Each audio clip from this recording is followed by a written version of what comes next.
readers. Good morning, super readers. Thanks for joining us in our Valley PBS classroom. I'm Mrs. Nix. I'm Mrs. Hammock. And this is a place for us to learn, practice, and grow our brains to become even stronger readers, writers, and thinkers. So let's get started by warming up our brains with some ear training called Daily Phonemic Awareness. All right, today this week, we're actually going to be practicing a pirate sound. What? Yes, it's called R. Okay, so we're going to be training our ears today. So turn up those listening ears because I want you to be able to hear the sound R in a word. Yes, and it's important that we train our ears to hear the sound before we put a letter on it or learn how to spell. Absolutely. So turn up those listening ears. I'm going to give you two words, and you're going to tell me which word has the R sound in it. So let's do one together. Okay. So we've got our first one is arm, or aim. So say them with us. Arm, aim. Do you hear the R sound? Arm. Yes. Nicely done. Okay, I've got another set to try. Okay. Okay, here we go. Pat, part. Pat, part. What's our sound we're listening for? We're listening for the R. R. Did you hear it in part? Yeah. Absolutely. All right, last one. Art, 8. Art, 8. Oh, it has to be the first one, right? That's right. Art has the R sound right there at the beginning. Great. Great job. I love that you're listening. Today, in fact, all day long, you could be listening for words that have that R sound. That's and a good I idea. bet you're going to hear it all the time. Okay. Want to know what I did this weekend? Yes, of course. What did you do? I found us a song to do a dance to. Of course you did. I should have known that. Absolutely. This one's called Get a Guitar. So get yourself some space. We're going to do, it's the one that's a little bit lower right there. Perfect. Got some room. And let's do it. So. Okay, We're just going to move a little bit like this. Side to side.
Now we're gonna do-si-do.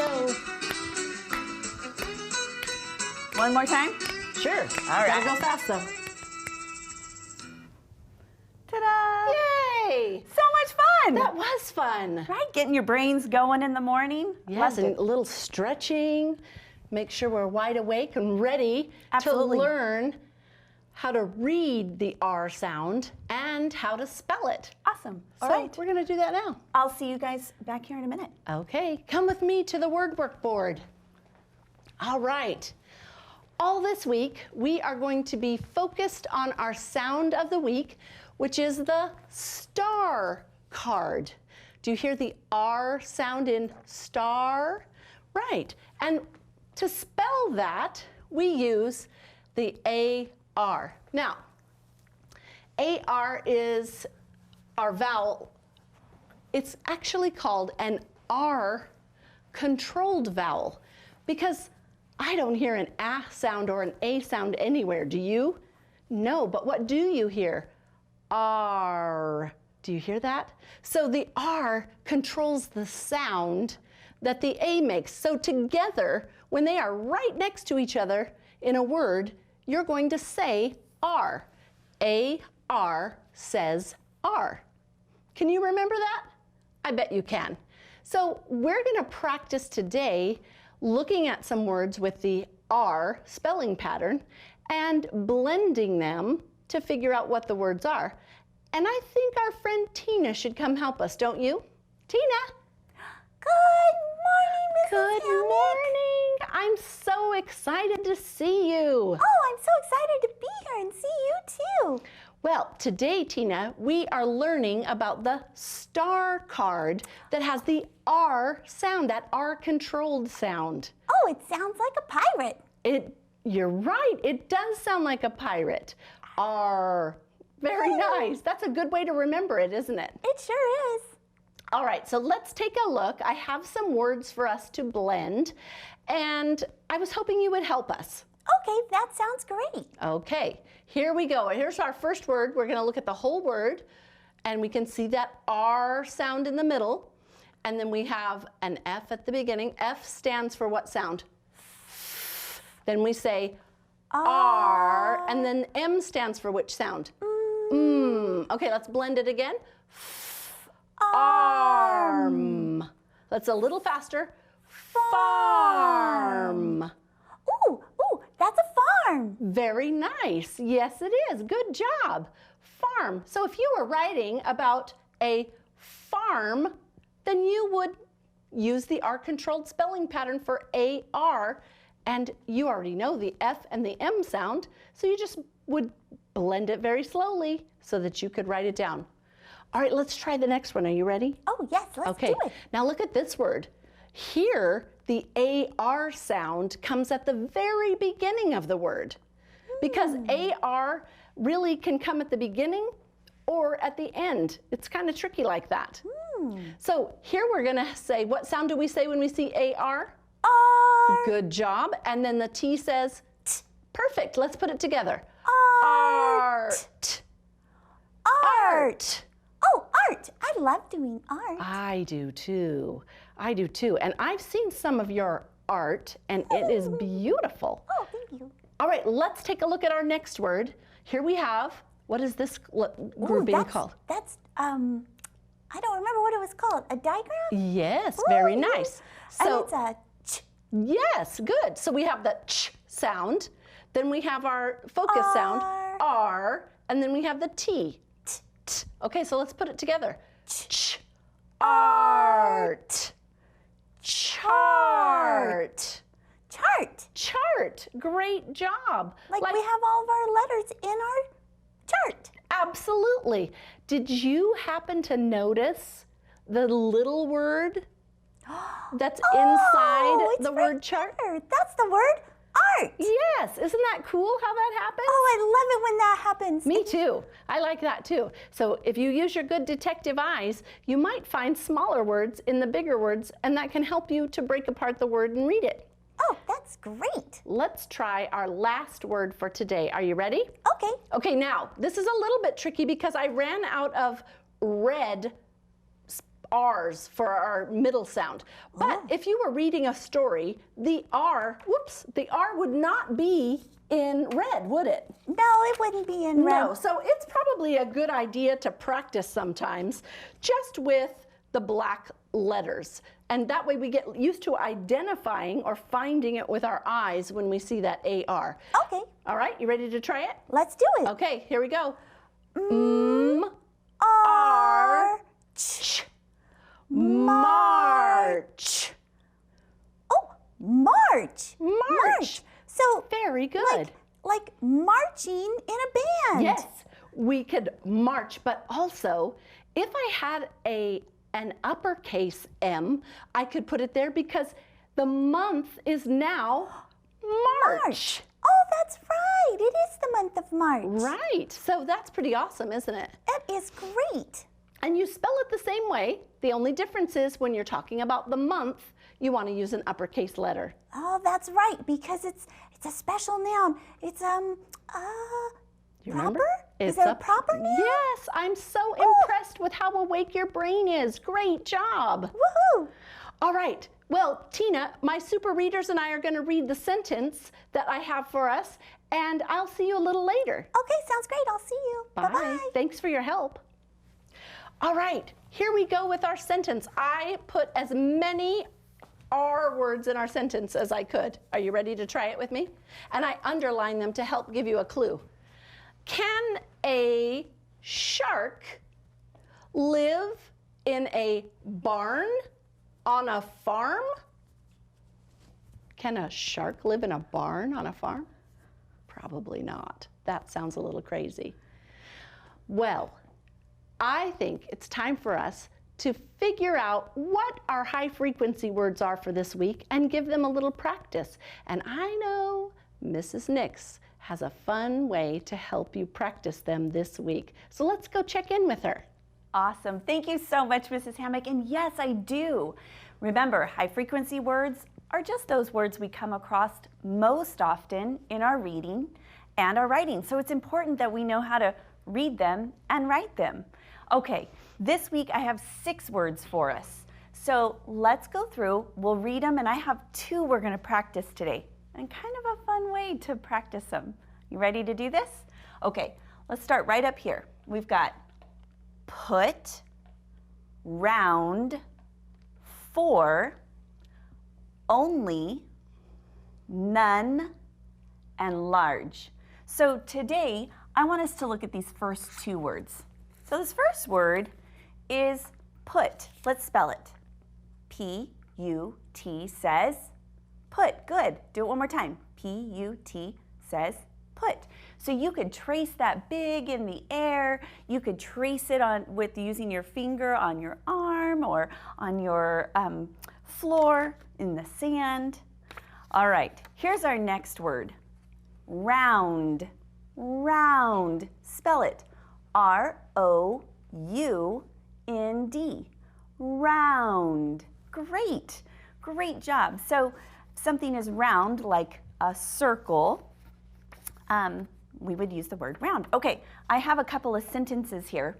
Which ones do these go with? So a penny is put. Does that make sense? No. How about a penny is round? Does that make sense? Great. And where did you, my book? Where did you put my book? That makes more sense, right? All right, great job. All right, now I have a game to play. We've got 2 words that we've practiced, put and round, and I'm going to invite Mrs. Hammock to come out and play a little tic-tac-toe. So this is something I got a pen. You're so smart. So this is something you play with a friend. You set up your tic-tac-toe board, but instead of playing with X's and O's, we're going to play with our high frequency words. That's a great idea. You can be put, okay, and I will be round, and everywhere we want to go, we're going to write our word. I love that. Would you like to go first? I would love to go first. Okay, you can pick your square. All right. Well, I know that typically when you're first, you put it in the middle. So I'm going to stick with that pattern. Okay. P-U-T, put. Perfect. Now remember, in tic-tac-toe, the objective is to get 3 in a row. And you can do that diagonally, you can go across, or you can go up and down. So, since Mrs. Hammock went in the middle, I'm going to go over here in the corner, and I'm going to say round. R-O-U-N-D, just like that. Oh, goodness. Now, let me think where I want to go next. This is very tricky. I think I'll go here. P-U-T, put. All right.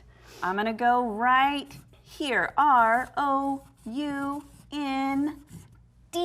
Do you see where I'm trying to go? I was hoping that you would go there because I'm going to go here. P-U-T, put, tic-tac-toe, 3 in a row. That's awesome. So you can do things like this with your friends and be practicing your words and a little strategy too, because it's a lot of fun. Absolutely. All right. So today we're going to work on a little bit of predicting. So I want you to think about the story of Goldilocks. I wonder what happens first, next, and last. I We'll bet see you they back know. here in a minute. Goldilocks. What might a little girl find in the home of a small, a medium, and a great big bear? Once upon a time, 3 bears lived together in a cozy cottage. There was a teeny tiny baby bear, a middle-sized mama bear, and a great big papa bear. The cottage was organized perfectly for 3 bears. They had all that they needed, and they were happy there. One morning, the 3 bears made porridge for breakfast. Mama bear poured it into 3 bowls. There was a little bowl for the baby bear, a middle-sized bowl for Mama bear, and a great big bowl for Papa bear. "This porridge is too hot," said Baby Bear in a soft little voice. "It is very hot," agreed Mama Bear in her nice medium voice. "Let's go for a walk while it cools," said Papa Bear. So that is what they did. While the bears were out walking, a girl named Goldilocks came upon the cottage. Since no one was at home and the cottage was so inviting, she decided to go in to look around. Once inside, she saw 3 bowls of porridge. "How hungry I am," she said, and sat down to eat. "But which bowl of porridge should I eat?" She decided to try each bowl to distinguish which one was best. She tasted the porridge from the Papa Bear's great big bowl. "Ouch!" she cried. "This porridge is much too hot." Next, she tasted the porridge in the middle-sized bowl. "Ew," she said, putting the spoon down. "This porridge is much too cold." Then she tasted the porridge in the little bowl. "Mmm," said Goldilocks. "This porridge is just right. It's not too hot or too cold." And Goldilocks ate the entire bowl.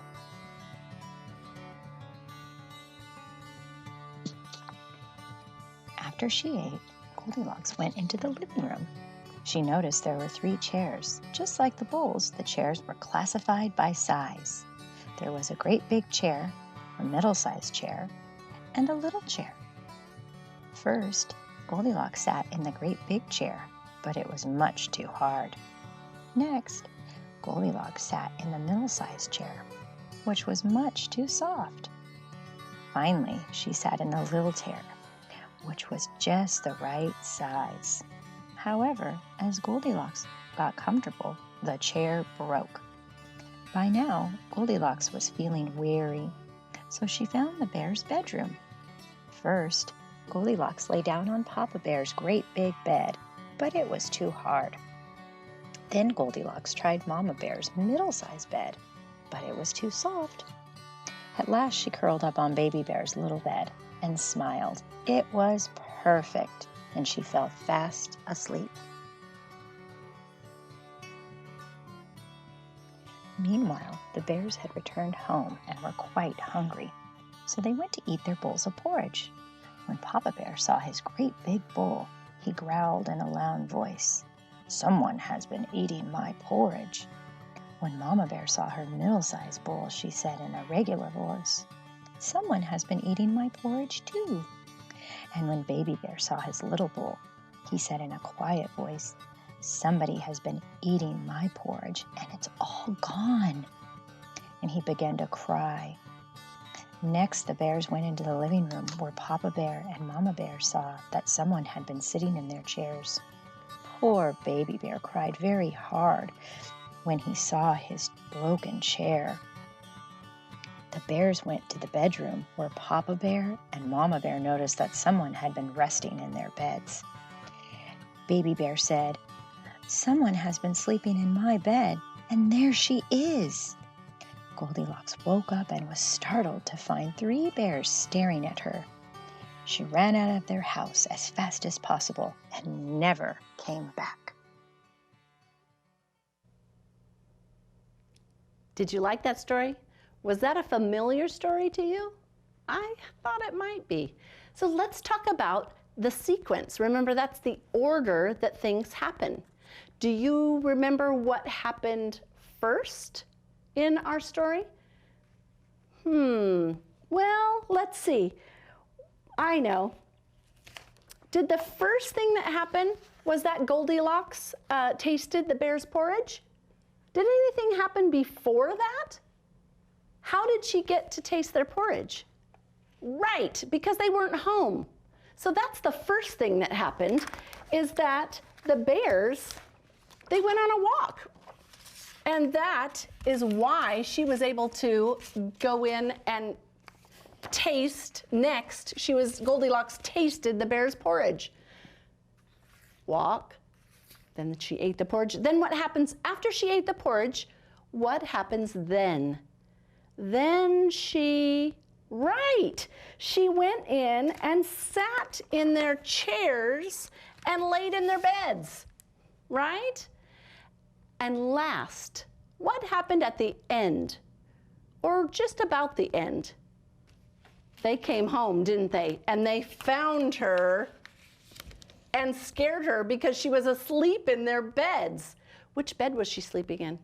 Right, the baby bear's bed. Great job sequencing. That helps us to make sense of things when we're able to put it in order. So let's move over and talk about some writing, okay? Today, and we're going to talk about this writing prompt, what makes a good friend? So I want you to think about it for a minute. Think about what things you look for in a friend. What are some of those character traits or things that you about their personality or about how they behave or how they act that tell you that that person is a good friend? And I'm going to ask my good friend Tina to come and help us brainstorm some of those things that make good friends. Hi, Tina. Oh, Mrs. Hammock, you are one of my good friends. You are also my good friend. I am so happy you're here today to help me write and think about the things that make a good friend. So what do you look for in a friend? What's something that's important to you? You know what? Something that I think is the most important is I like when my friends can be honest. Oh. So I wrote it on a little paper for you. That is great. That really is a great character trait, right? We don't want friends that are going to lie to us. That doesn't feel good at all. So I agree. I think honest is a great quality for a friend to have. I was also thinking I want them to be thoughtful. Ooh, Like, yeah. I want somebody who's going to be thinking about more than just themselves. I want them to be thoughtful and to think about what they're doing before they do something. Ooh, yeah. And you know what else is really it's good? Tell me. Is to be helpful. You are right. You're very right. Helpful is a great quality of a friend. Friends should be honest and thoughtful and helpful. And I also think they should be kind. Ooh, yes. I like to be surround myself with people that are kind. Oh, yes. So I would want my friend to be kind and trustworthy, which I kind of think that really goes along well with honest, don't you? Yes. Do you know what trustworthy means? Well, It's a huge word. It is a big word, but I can trust them that I know that I can count on them. If they say they're going to come and play with me at recess time, I know that they really want to be there with me. You are right. Trustworthy means that you can count on them, that they're going to do what they say they're going to do. They are a true blue friend. I love it.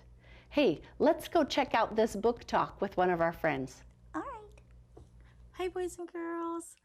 This is Mrs. Vang, and I have a book I want to share with you guys. This is a book called Alexander and the Terrible, Horrible, No Good, Very Bad Day. Now, in this book, Alexander starts off his day with a horrible, terrible, very bad day by having gum in his mouth and gum all over his hair. And would you guess it? Do you think he's going to have a horrible day? He does. Things are just not looking up for Alexander. Oh man, what is he going to do? Have you ever had those kind of days before, boys and girls, where you're just having a horrible, terrible, very bad day? What would you do? Do you think you'll go to Australia? Do you think that Alexander will? I don't know if you want to read all about Alexander and his terrible, horrible, no good, very bad day. Make sure you ask your librarian at your school library to see if they have this book that you can check out, or you can check it out on Sora. I hope you guys enjoy reading this book. I'll see you next time. Bye. Hey, that was Mrs. Bang. I can't wait until she's back here with us. Me either. That's going to be awesome. That's such a good book, too. It is one of my favorites. I remember reading it in 3rd grade. Oh, that's It was fun. so good. Hey, you know what? Tell me. Scooter has a joke for us today. Oh, I bet he worked all weekend trying to find one. Oh, I you knew know it. he did. Okay, what do you call a bear with no teeth? I don't know. A gummy bear. Have a great evening. We'll see you back here at Valley PBS tomorrow. Bye. Bye-bye.